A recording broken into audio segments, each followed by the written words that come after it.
cottage. We're at the Blue Moose Cafe. Today's October 9th. We hauled out today at 10 a.m. A lot is on the to-do list. Let's just get to the to-do list really quick. So here's my little work wall. We're getting some help with the work. Our whole rig redone with Port Townsend Rigging, and we're changing our club-footed staysail to a furling stay. That means we're probably going to have to get our existing staysail fixed to become a furling staysail, or a new staysail made. I don't know what the plan is yet, so we're just going to hold off on like sail plans for now. With Haven, I think we're going to have to do a full bottom job because I can see the gel coat. All new through holes, or below water through holes, seacocks, ball valves, and we need a new shaft seal, shaft coupler. We need just general engine maintenance done because she's been running into some problems that are kind of at the point where we need help. A new sea chest strainer, and then that's kind of all like the mechanical work that we need. Then we can move on to like refrigeration, which we can't really totally fix until we're in the water. I'm going to deal with most of the electrical stuff just because that's like the one thing I can do by myself. And so we're going to install a new multifunction display up here, a new like transducer, wind transducer, so everything is kind of like modernized because everything we have right now is analog. And what else? A new VHF, and we're going to kind of fix this entire electrical panel. It's all very messy right now, and I'm gonna just make it nice and it's cohesive. We're gonna complete our air conditioner and reverse cycle heater installation. All the parts arrived, I think, as soon as we got here. We tried to plug in shore power, and Xantrex 2000 watt inverter charger is not working anymore. Like as soon as we hold out, it's not working. So yeah. Everything's going to be Victron on this boat from here on out. I'm going to clean up the electrical in the engine room so it's more like serviceable. And there's a couple other things that are just big question marks in my head right now. One of those is the water maker. This still doesn't work. There's an aluminum mast step. There's some material between the aluminum base and a big steel block, and that block is turning into Swiss cheese, and I can't really service the block until that aluminum base is off of it, but I can't get it off, so I might need help with that with the team at Haven. Last but not least, we want to replace our existing autopilot with a Raymarine autopilot, but I'm very confused, so I'm gonna have to like speak to some Raymarine representative or somebody who's installed one of those autopilots before. I guess that wasn't last but not least. Last but not least real is the stern arch pulpit davits situation. Depending on how long all the work here takes, I might pursue that here, but I might shelf whatever's going on back there for now. Because we were contracting out the rig work to PTR and mechanical work to Haven Boatworks, Dave met up with our friend Garrett in Fiji to sail to Australia, while I stayed in Port Townsend to work on our electrical projects. Due to the timing and weather delays, he ended up just cruising around Fiji with Garrett for a little over 2 weeks. Welcome to my favorite room, the engine room. I am currently sitting on top of my engine. I forgot to mention in the last video to fix the rat's nest that is the plumbing on this boat. So this is my current project. I am trying to label everything as best as possible. Start from the top. So we have our house bank over here, which is 600 amp hours of lithium iron phosphate, LiFePO 4. Lines go underneath, and they come up to this Class C fuse, which is a 400 amp Class C fuse. And then it goes to our house bank switch. And then we've got the power going to this positive bus bar.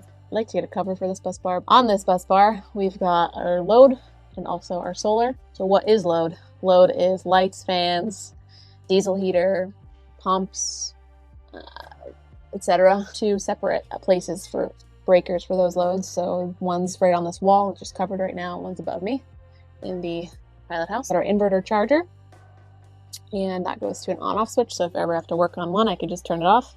Right now, we actually should turn it off because we'll be working on that next. Which goes to this 300 amp class D line. It's black, it should be red, but it goes to our inverter charger in the room behind this one. We've got our voltage regulator, which is a smart voltage regulator that regulates power coming from this bad boy, which is our alternator. So every time you run the engine, we can charge our lithium bank. A lot of additional details that I'm going to leave out, but basically we've got a smart voltage regulator that we can charge our lithium house bank with. And so last part is this little red wire here that goes all the way down to this DC to DC charger.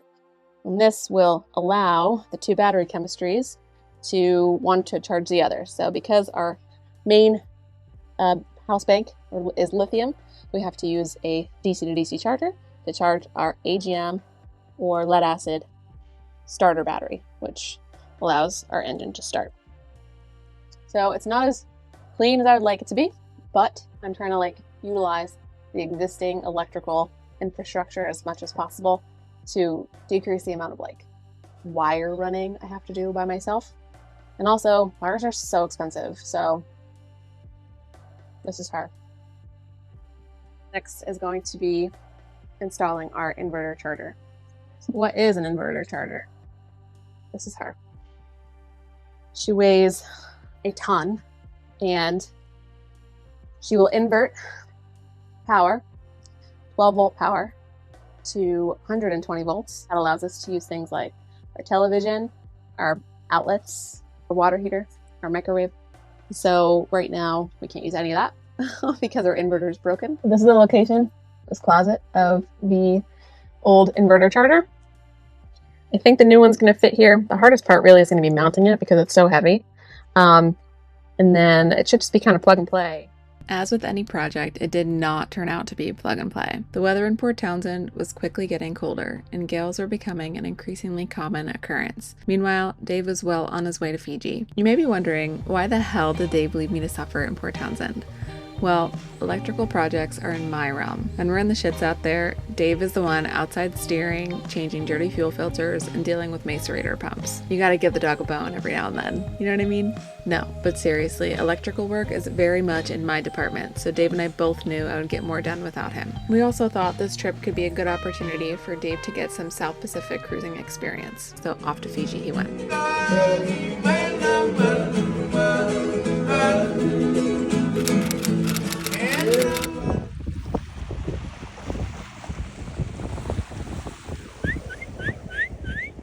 Is me uninstalling the broken Xantrex ProSign 2000 watt inverter charger.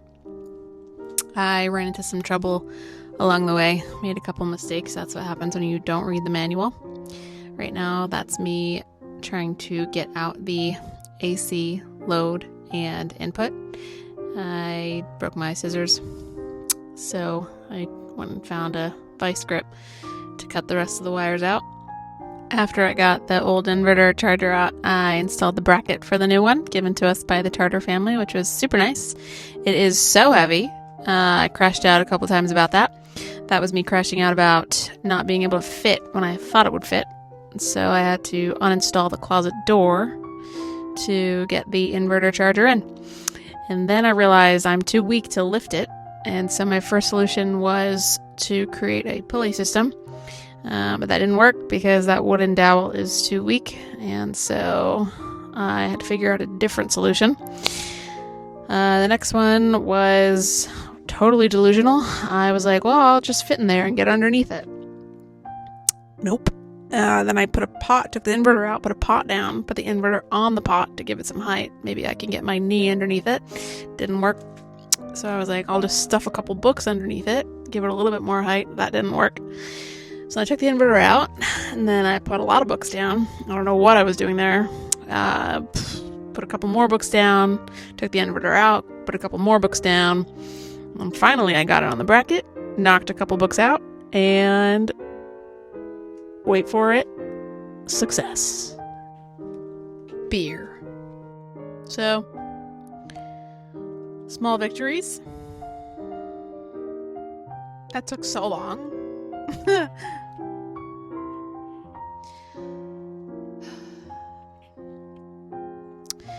The bracket's screwed in. It should really be through bolted for how heavy the unit is. but I can't through bolt it without two people. And I can't through bolt it because it would go directly into all of the wiring that I just cleaned up. So we'll see how long this lasts. Tomorrow, I'm done for today. I'll see if it holds up overnight. If it holds up overnight, we should be fine. Tomorrow, I will wire the unit, and then Monday, I'll take a break from this project, work on something else. Tuesday, the programming MC3 Victron unit should come in, and then I can test out the system Tuesday or Wednesday.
After a shower and some sleep, I am a little disappointed in myself.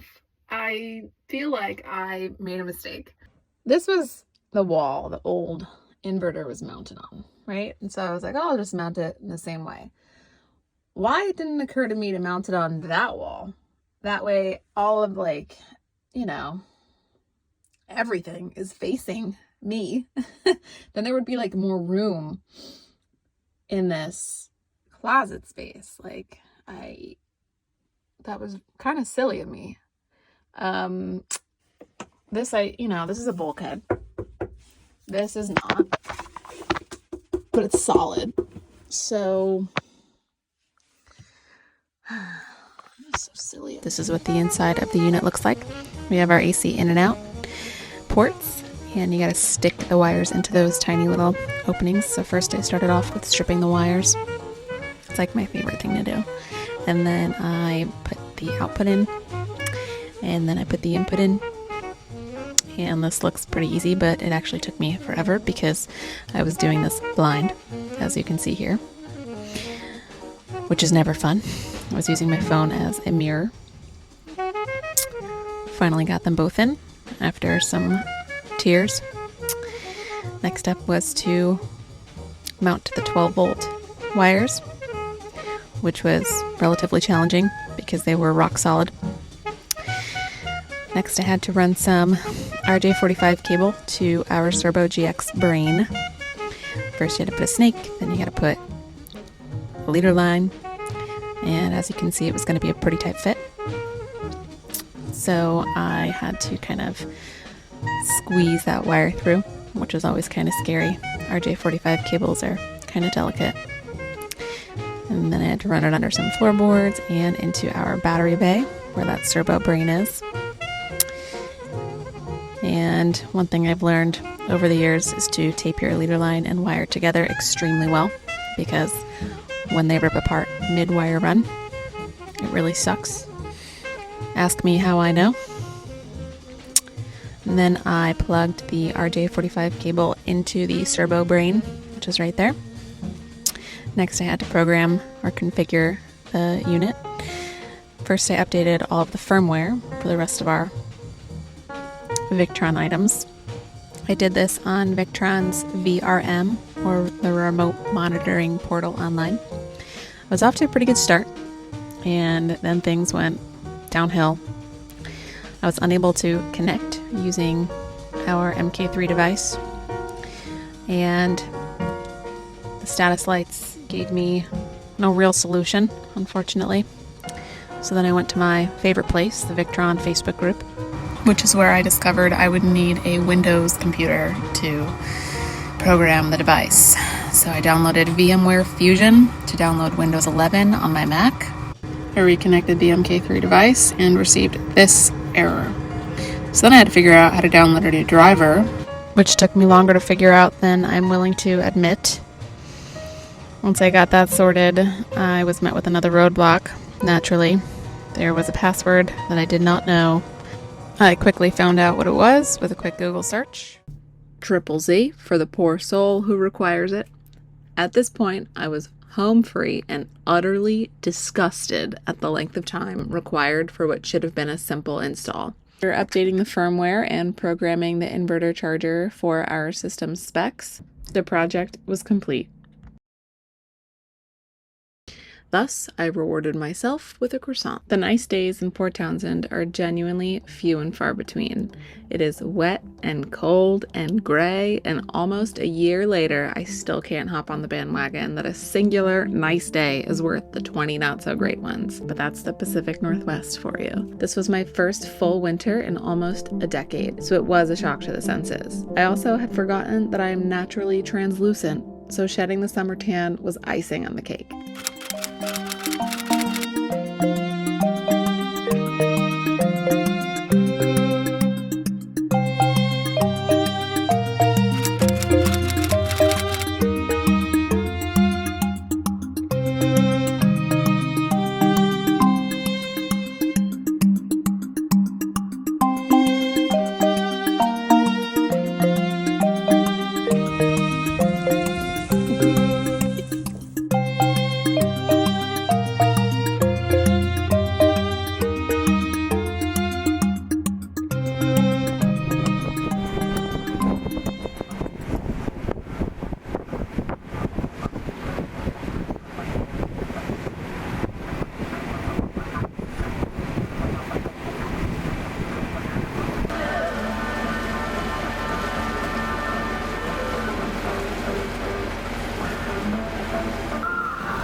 Show you what a day in my life at the yard in Port Townsend is like.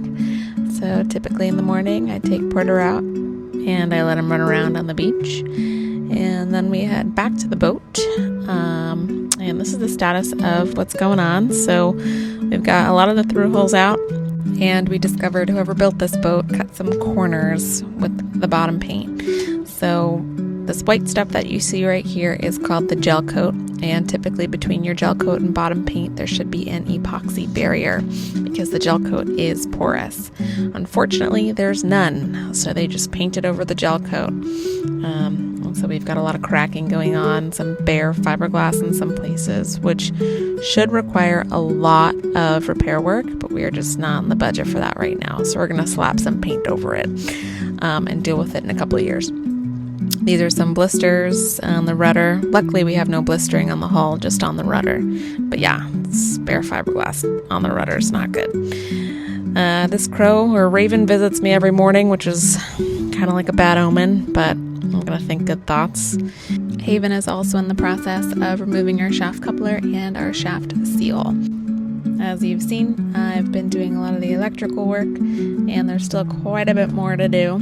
So I'm actually redesigning our whole electrical panel at our pilot house helm. A lot of the instruments on this boat are pretty old, so we're modernizing it, and I'm designing a new panel to make it look super nice. Haven is going to cut that panel out for me, and then I will install all the instruments. I removed all of the old instruments, and once we get that sheet back, I can begin the install. The hardest part about this install is going to be figuring out how to integrate the new instruments with my Raymarine network. So wish me luck.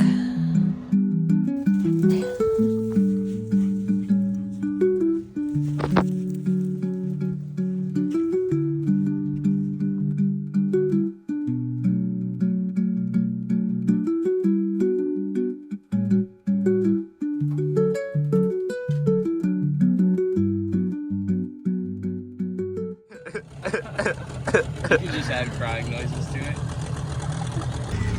I got voted off the island on Dante.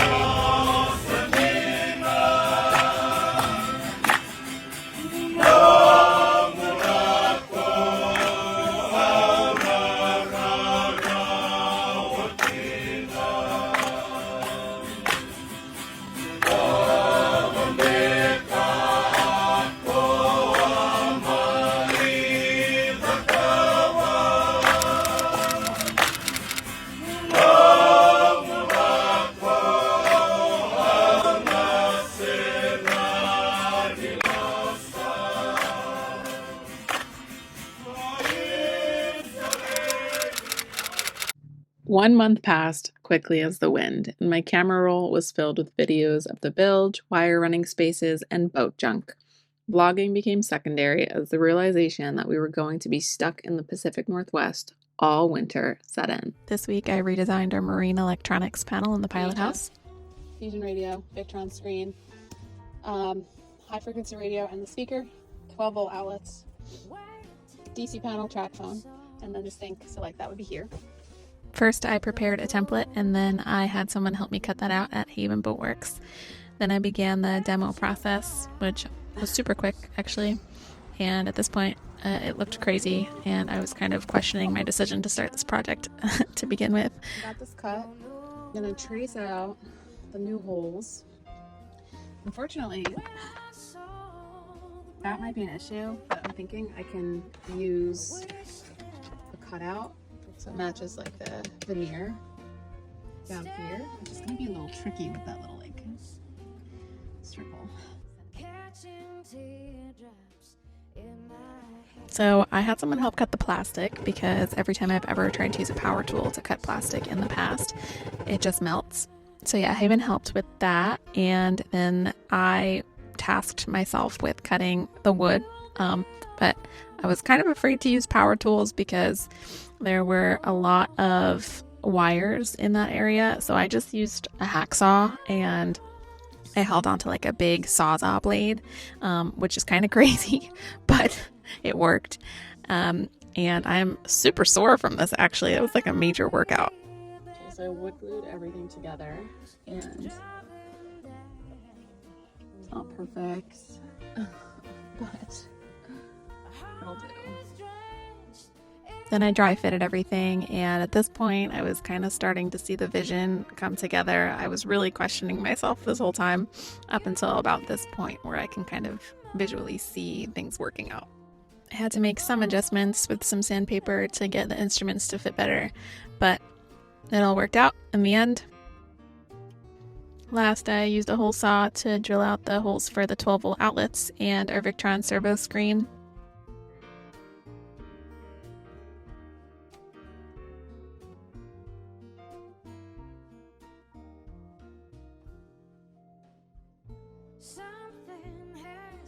I tried my best to mount everything as straight as possible. I measured a little, but ultimately ended up just eyeballing quite a bit, so I'm pretty proud with how this all turned out.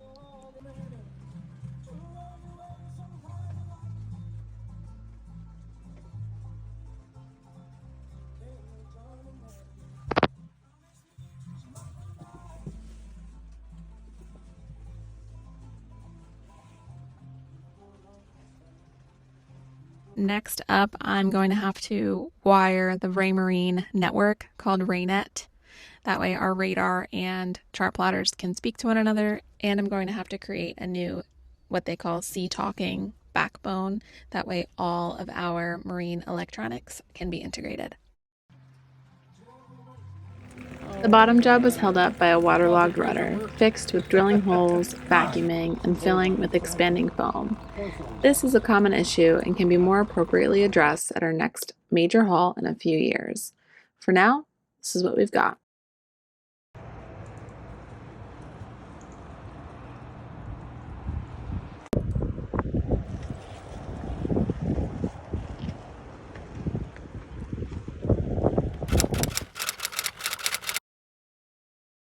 Dave and I are in a psychosis right now because we're in prison. Speak for yourself. Been here much longer than anticipated.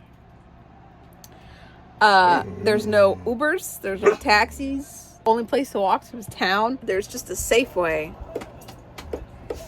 And we don't have refrigeration at the moment. We can't use our toilets, so every time we have to go to the bathroom, we gotta walk like 10 minutes. So public bathroom.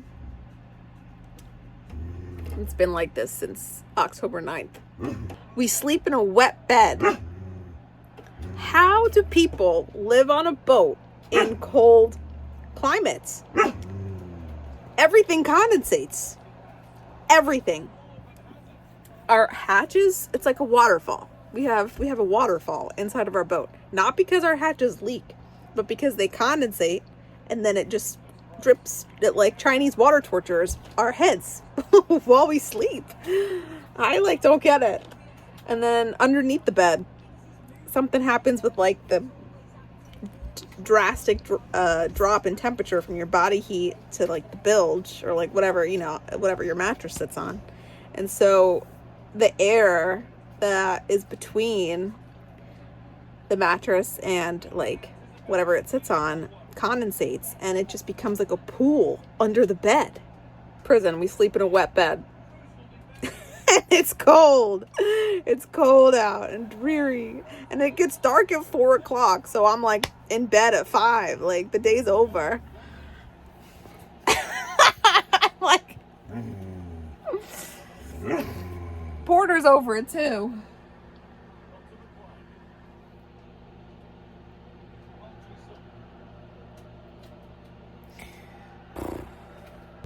But we're splashing on Thursday.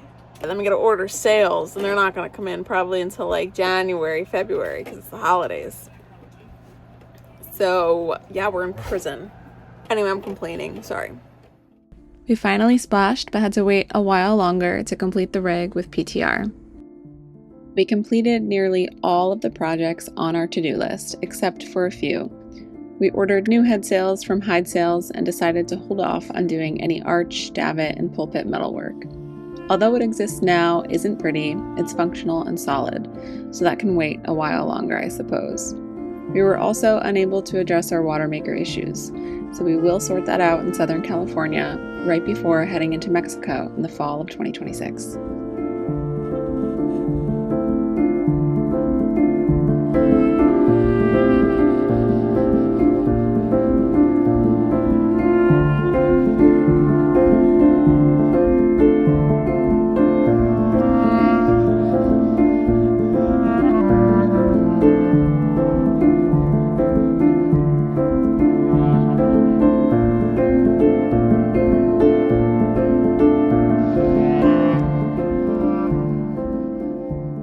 Okay, so we've been sleeping on a wet mattress. Yeah, we have. Hasn't felt wet, but if you stick your hand next to the mattress, it's soaked. So we got this thing called a Tochta, Tochta moisture barrier, and we're gonna fit it underneath each mattress. You can get them custom made, but I was like, I'll just cut them myself. The tides were insane in December, and we definitely sat gently on the bottom at the extreme low tide. Thankfully, we were able to stay in PTR's space at Boat Haven while we were here. It was a tricky spot, and we could only manage to get in and out at high tide.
While we waited for last-minute rig projects to be completed, we began to look for brief weather windows to head into the Puget Sound, where we'd winter January and February. Some of the strongest winds we've ever experienced came through while we were moored in Port Townsend. Very thankful for PTR's slip.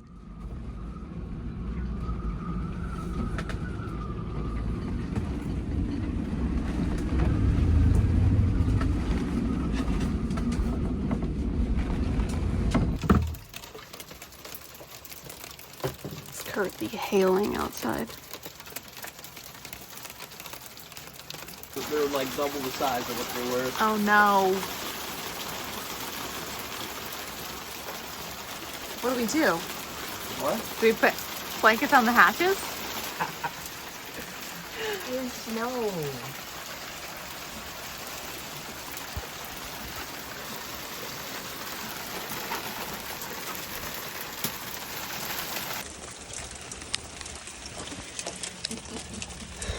The decks are covered in snow.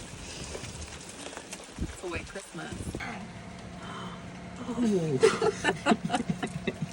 Orders for snow.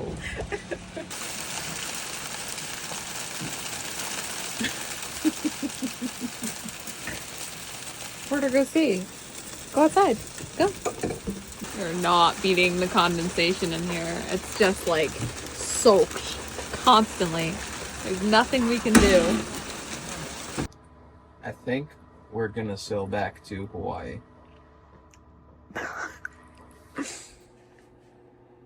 Absolute weapon. It's like You got that spark in your eye again. we do. Today is Friday, December 30th, and it's a beautiful day. Like 0.0 knots of wind. We're gonna leave Port Townsend. Plan right now is to go to Back Bay by Port Ludlow, and then tomorrow morning it's supposed to be super nice again. Knock on wood. We are going to go to Shilshole Bay Marina, just north of Seattle, more closer to Ballard, because we are subletting someone's slip for the next 2 months. And so this nice weather is very few and far between in the Puget Sound. Usually it's like gales or the remnants of a gale In the winter. in the winter, and you're kind of stuck to a harbor. Fortunately, harbor life is just the way it goes, I guess, in the winter here. Thanks for tuning in.